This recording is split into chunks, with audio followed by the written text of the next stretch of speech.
bismillaahi raxmaani raxiim kulanti wacan oo wanaagsan daawadeel kusoo dhawaada wararka ugu waaweyn ee soomaaliya caalamka ee janalkeena kulmiska wararka qodobada ugu waaweyn aad ku daawan doontaana waxaa qeyb ka noqon doona xog dheeraada oo laga helayo ganacsada qaadka oo qaati ka taagan dullaaliin markaasi ku xiran madaxtooyada filla soomaaliya.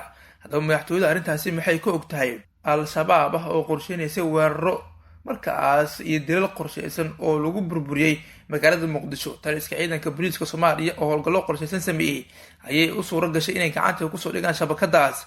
macluumaadyo kala duwan iyo faahfaahin arrintaas la xiriira ayaa daawo doontaan. madaxweynaha maamulka puntland waxa uu kala diray golihii deegaanka, dhinaca kalena wuxuu magacaabay guddoomiyaasha degmooyinka boosaaso, garowe iyo sidoo kalenta gaalkacyo. waan ina wadaagi doonaa qodobadaas iyo macluumada kale ee soo kordha ayaan ina wadaagi doonaa saaxiibayaal oo qeybka wararka arrimaha caalamka ee diblomaasiyadda.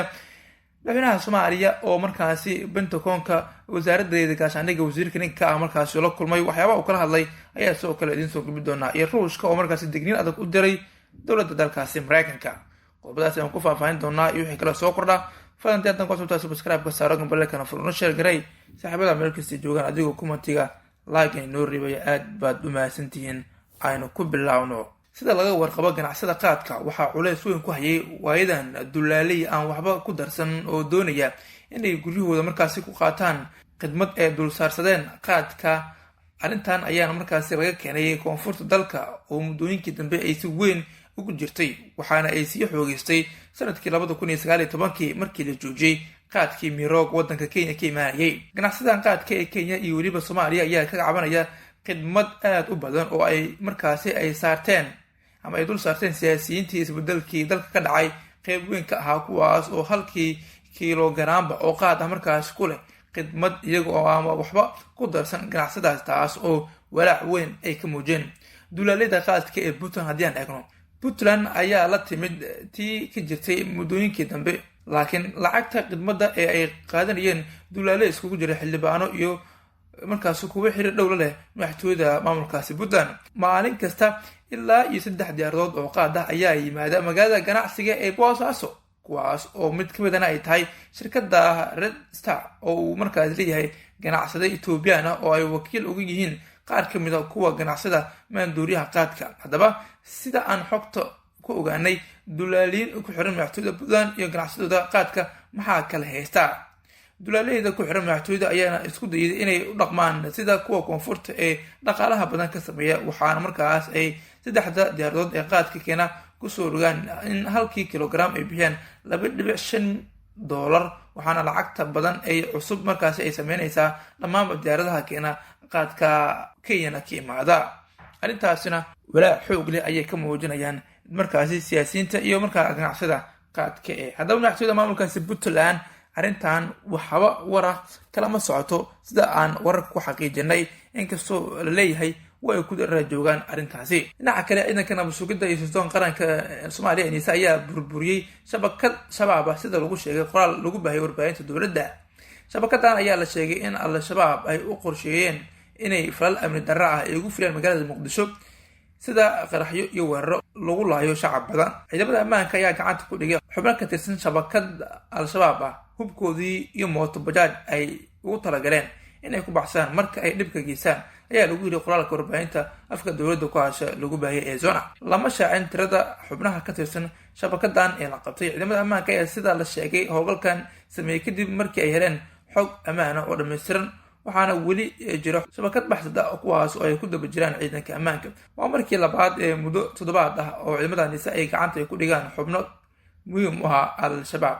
taliska ciidamada nabad-sugidda dowlad goboleedka koonfur galbeed ayaa 11 bishan magaalada xudur ee xarunta gobolka boqol waxay kusoo bareegeen xubin muhiim ah oo ka tirsan al-shabaab, kaas oo isku soo dhiibay ciidanka dowladda. ninkan oo magaciisa lagu sheegay isxaaq cali yarow cabdiraxmaan ayaa waxa ay sheegay in saraakiisha ciidamada nabad-sugidda inuu markaasi al-shabaab u qaabilsanaa madaxa kuwa fuliya weerarada ee jabhadaha loo yaqaano.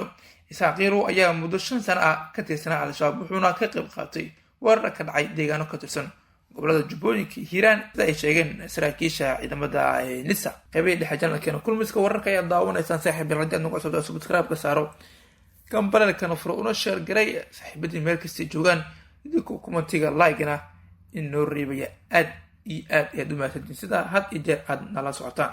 markaana puntland ayaan ku laabanaynahay. madaxweynaha maamulka Saciid Cabdullaahi Deni waxa uu markaasi kala diray golihii deegaanka degmooyinka boosaaso garowe iyo sidoo kaleente gaalkacyo. madaxweynaha ayaa markaasi soo saaray xeer madaxweyne LR 55 kuna saabsan magacaabidda guddoomiyaasha iyo guddoomiye ku-xigeenada degmooyinka boosaaso garowe iyo gaalkacyo. markuu arkay aqoonta kartidooda iyo waayo-aragnimadooda shaqo, markuu tixgeliyay tala soo jeedinta wasaaradda arrimaha gudaha federaalka iyo dimuqraadiyadda puntland, wuxuu xeeriyey waxaa guddoomiyaha iyo guddoomiye ku-xigeenka degmada boosaaso si meel gaar loogu magacaabaya xasan cabdalla xasan guddoomiyaha degmada boosaaso, saciid cabdiraxmaan maxamed guddoomiye ku-xigeenka degmada boosaaso. waxaa guddoomiyaha iyo guddoomiye ku-xigeenka degmada garowe si meel gaarsan loogu magacaabay cabdiqaadir maxamed maxamuud geedi guddoomiyaha degmada garowe. sidoo kale maxamed cali maxamed xamari guddoomiye ku-xigeenka degmada garowe. waxaa guddoomiyaha degmada gaalkacyo isna si meel gaar loogu magacaabay xasan maxamed jaamac. xeerkan wuxuu dhaqangelayaa markuu madaxweynuhu saxiixo, waa uuna saxiixay. dhinaca kale haddii aan eedno, madaxweynaha soomaaliya xasan sheekh maxamuud waxa uu dalka maraykanka ka wadaa kulamada kala duwan uu la qaadanayo madaxda dalkaas. madaxweynaha ayaa markaasi kulan mirdhal ah kula qaatay xarunta wasaaradda gaashaandhigga maraykanka ee magaalada washington xogayaha difaaca dalkaasi Lord James Austin. xogayaha difaaca maraykanka Lord Austin ayaa madaxweynaha ugu mahadceliyey booqashada iyo wadaxaajoodka ay yeesheen, wuxuuna sheegay in nabadda iyo xasiloonida soomaaliya ay aasaas u tahay nabadda gobolka adduunka, sidaas daraaddeedna ay ka go-an tahay dalkiisa siday markaasi soomaaliya ay uga caawin lahayn xaqiijinta amniga iyo la dagaalanka al-shabaab. madaxweynaha ayaa xogayaha difaaca kala hadlay dowladaha maraykanka Lord Austin xoojinta xiriirka iskaashiga labada dal, dhinacyada amniga, xasiloonida gobolka, kor u qaadida taageerada maraykanka ee soomaaliya la dagaalanka al-shabaab. madaxweynaha ayaa dul istaagay dadaalada nafurnimada leh ee shacabka soomaaliyeed ee ciidanka xooga ay kaga xoreynayaan al-shabaab deegaanada ay kaga sugayeen dalka si looga adkaado buuriye al-shabaab waxay cuuryaamiyeen horumarka gobolka iyo guud ahaanba soomaaliya. dhankiisa Lord Austin ayaa tilmaamay sida dowladda maraykanka ay u go-an tahay adkeynta xiriirka iskaashiga labada dowladood, taageerada ay siiyaan shacabka iyo dowladda soomaaliya iyo arrimaha biniaadanimada, tababarada ciidamada iyo la dagaalanka al-shabaab. ugu dambeyntiina saaxiibayaal, dowladda ruushka ayaa sheegtay haddii maraykanku uu go-aansado inuu Ukraine ku caawiyo gantaalaha ridada dheer sida ay dagaalka ugu adkaato, Moscow ugu dhigan tahay qadcas oo loo soo tallaabay, jawaab culusna ay bixinayso. waa markaasi hanjabaad aada u weyn.